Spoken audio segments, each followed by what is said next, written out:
Hello guys, for today's video nagluto nami og kuan para paniud to sa mga camel. Inja na apoy mga itik to as baba ang utong lutuan.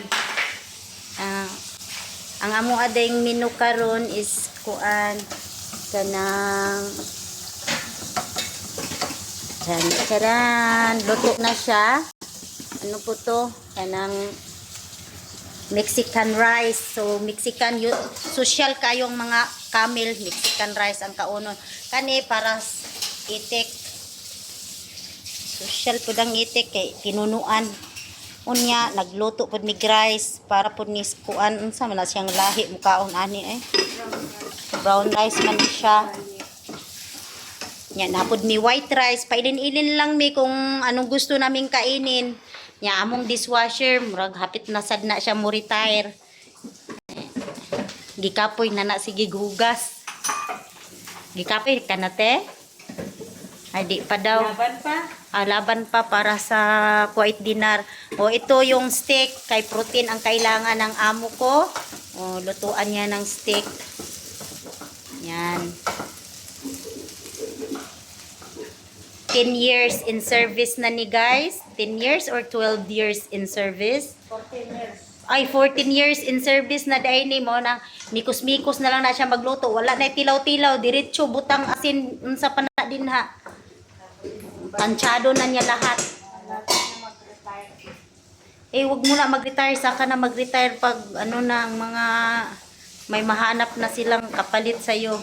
Yeah, magaling kami ng apam. Pag makakita ka na ng apamti, saka ka na mag-retire. Retire na? Ito yung kusina niya. Ilan pa kayo makahanap ng Mm. apam? O, ingana na siya. Basta bitirya ng chef cook. Wala na chopboard gamit. Sa kamay na, chop-chop. Mga chopping board. Mga chopping board. Diyan na sa kamay. Grabe. Laki na. Masarap. Madalian. Ganyan na.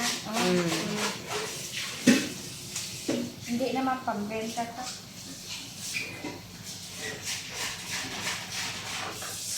Pero ang lasa niya sa pag magluluto siya ay sus, wala. Siyempre, samahan mo ng pagmamahal. Kaya pala masarap te. Makalimutan mo pagmamahal na kasama. Kaya pala gustong gusto nilang luto ni ate. So, na yung ano, takip na black.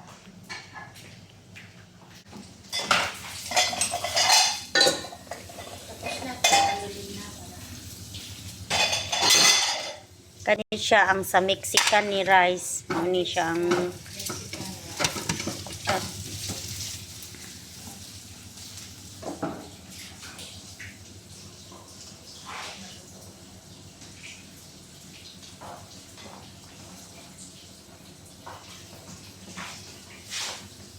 ako ani guys kay taga video man lang ko Anong lasa nitong niluto ko eh? Oh sus. Oh. Mikos-mikos. Pero sobrang sarap yan. Yung may gata. Ganyan si ate kasarap magluto. Masarap din pag mga laging away.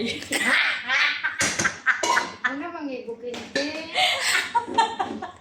Masarap yan magmahal guys. Sa vlog ka. Pero gusto ko guys yung apam na maputi guys. Ay, walang apam-apam na. Saka na yun pag mag-for good na. Oh, yaman-yaman ni ate dito. Dami yan siyang refrigerator dito. Oh. Yan refrigerator niya. May freezer. Meron pa doon sa kabila. Puno ng mga manok. Oh, yan. Oh, tingnan mo ang yaman niya. Kasi 14 years na siya dito eh. Nakapundar na. Tapos ang ating finger. Yan ang mayari ng kusina. Oh, bahay daw niya to yung first ground floor sabi ni Walid eh. This is Marlene house. Pero pag magkalat siya doon daw sa amin, adi daw kay hindi daw magalit si Marlene kay hindi na daw yun bahay ni Marlene eh. Amin daw yun. Tapos kay Mama Huda daw yung first floor. Si Ate Marlene ground floor. Sa tatay niya yung basement.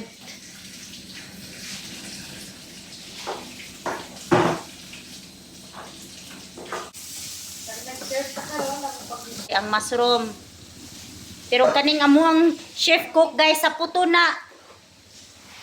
Usahay magkanda hulog-hulog ng mga kaldero diri mo na nangabuak na yung iba ah. Wala na kay nag-wild. Takot man mga camel dito guys pag ang chef ang magalit. Lahat tikom ang bibig. Walang magsasalita. Dalhan pa siya ng ng blood pressure.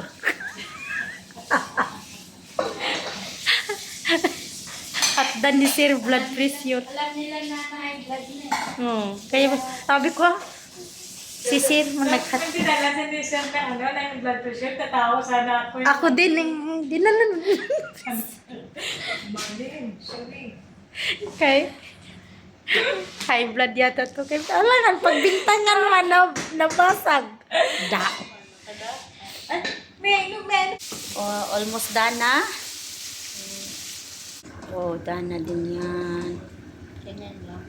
Ewan ko nang luto lang. Magbukal-bukal na siya.